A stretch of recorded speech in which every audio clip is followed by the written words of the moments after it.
has never launched a full-scale raid without an arrest. 2 weeks out, they've got nothing. They're holding back. Why?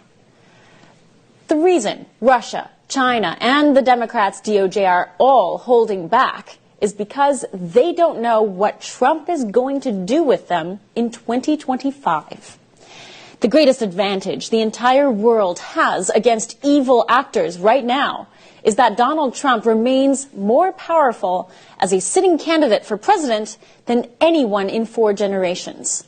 The threat of Trump's return is doing more right now to restore the balance of power on the national and international stage than anything the insulting high-heel limping men in dresses in Biden's cabinet could possibly do. While Biden went hat in hand begging the Saudis for oil, Trump began to export more oil than we imported for the first time in 70 years, showing them who the real boss was. Where was Biden's ceremonial sword dance?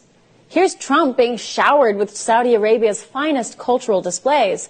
This was the Saudis acknowledging the first real power they've seen since General Eisenhower. In case you need reminding, the weight of what I just said is in the fact that Saudi Arabian tribes would still be living in tents were it not for the American Eisenhower generation. The Saudis don't roll out the red carpet for puppets like Biden. They just expect Biden types to kiss their feet.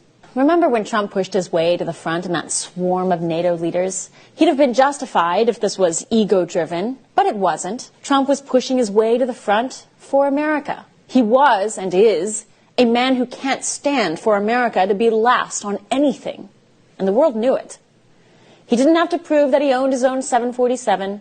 He didn't have to prove he owned his own golf course in Scotland or 90-story buildings in Manhattan and Chicago. He didn't have to prove any of this. After all, most of these bureaucratic NATO leaders still have car payments in their respective countries. Trump didn't have to be there for any of it.